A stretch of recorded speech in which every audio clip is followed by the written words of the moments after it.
রাজার বাচ্চা। রাজা বাচ্চা, এই ভিউয়ার্স আপনারা দেখতে পারেন রাজা বাচ্চা, দেখতেও কিন্তু রাজা বাচ্চার মতো লাগতেছে মাশাআল্লাহ দিলে। এটা হাঁটার স্টাইলটা আশা করি রাজা বাচ্চার মতনই হবে। আচ্ছা, ওজনের কথা যদি বলি কিরকম হতে পারে ওজন? ওজন কত? 50 মণ। 50 মণ না?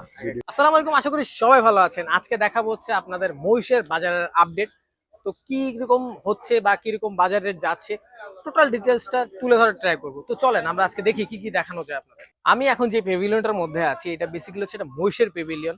এখানে আপনি গাবতলী গরুর হাটের বা পশুর হাট যেটাই বলেন না কেন, এখানে যত মহিষ দরকার আপনি এখানেই পাবেন। এখানে ছোট থেকে বড় সব সাইজেরই মহিষ পাওয়া যায়। তো যারা যারা মহিষ লাভার আছেন, গরু পাগলার সাথে সাথে কিন্তু অনেক মহিষ লাভার আছে, তারা এসে ঘুরে যেতে পারেন। যারা মহিষ কেনার চিন্তা ভাবনা করতেছেন আগে থেকে পূর্ব প্রস্তুতি নেওয়ার জন্য, তারা এখানে এসে মহিষগুলো দেখতে পারেন। আসসালামু আলাইকুম ভাই, ওয়ালাইকুম কি অবস্থা? আপনি কেমন? নাম কি আপনার? আলহামদুলিল্লাহ। আপনার নামটা? আমার নাম ডাবলু। ডাবলু ভাই। আচ্ছা, আগে বর্মন আপনারা দেখছিলাম যদিও মহিষের ব্যাপারে তাই যে আজ থেকে 10 বছর আগে আমরা ছিলাম তো। 10 বছরের ধরে না? এই যে মহিষগুলো দেখতেছি এটা তো আপনারই মনে হয় না? না, মহাজনের। মহাজনের না? কিরকম কি ভাই দাম টাম বা দাম 26 লাখ। এটাও 26, এটাও 26? না, জোড়া 26। জোড়া 26। আচ্ছা আচ্ছা, ওজনের কথা যদি বলি কিরকম হতে পারে ওজন? ওজন কত? 50 মণ। 50 মণ না? তো এইবারের বাজার হিসাব করলে ভাই, কুরবানির বাজারে যদি কথা বলি, মনে করেন কি মনে করতেছেন যে হাটে কি গরু এবার কি এখন বলা যাচ্ছে না, এখনো মনে করেন শিওর। আচ্ছা বুঝলেন, এখনো শিওর বলা আসছে না। এখন চাঁদ রাতে কি হবে না হলে মালিক জানে। আচ্ছা আচ্ছা পুরো যেতে পারে, থাইও যেতে পারে। আচ্ছা আচ্ছা, এমনি কি মনে করেন হাট জমজমাট হবে কি? সপ্তাহখানেক সময় লাগবে নাকি? হাট জমজমা হবে, চাঁদ উঠলে গা জমজমা হবে। চা দুধলে জমজমাট হবে না?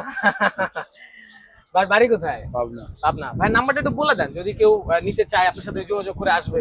বলেন ভাই নাম্বার। 01721 37 12 42। 01721 37 12 42। আচ্ছা আচ্ছা ভাই, নাম কি রাখছেন দুইটার একটার? রাজার বাচ্চা। রাজা বাচ্চা, এই ভিউয়ার্স আপনারা দেখতে পারেন রাজা বাচ্চা, দেখতেও কিন্তু রাজা বাচ্চার মতো লাগতেছে মাশাআল্লাহ দিলে। এটা হাঁটার স্টাইলটা আশা করি রাজা বাচ্চার মতনই হবে। তো থাকেন ভাই, আবার দেখা হবে ইনশাল্লাহ, কথা হবে। আর কেউ ফোন করলে অবশ্যই রেটটা ওইভাবে দিবে যাতে তারা নিতে পারে, আচ্ছা নিয়ে জানি তারা খুশি হয়। আচ্ছা, ঠিক আছে, কথা দিলেন তো ভাই? হ্যাঁ ভাই। ঠিক আছে, রাজা বাচ্চা ভালো থাকুক, দোয়া করি। যারা বেসিক্যালি পকি লাভার আছে বা পিঙ্ক কালারের মহিষ খুঁজেন, এই গাবতলী গরুর হাটের সবচেয়ে বড় আকর্ষণ এখন পর্যন্ত এই হচ্ছে সেই পিঙ্ক কালার মহিষ। তো যারা যারা নিতে চাচ্ছেন এসে দেখতে পারেন, এটা আপনাদের উইশ। এই ছিল আজকে মহিষের বাজার দরের আপডেট। তো চেষ্টা করব সামনে আগামীতে আরো আপডেটগুলো জানানোর জন্য। তো যারা যারা এখন পর্যন্ত সাবস্ক্রাইব করেন আমার চ্যানেলটি দ্রুত করে ফেলেন। আর যারা যারা আপনারা চাচ্ছেন যে আপনার এই ভিডিওটি আপনাদের বন্ধুদের সাথে শেয়ার করতে, শেয়ার করে দিবেন। যদি কোনো মন্তব্য থাকে অবশ্যই করতে ভুলবেন না।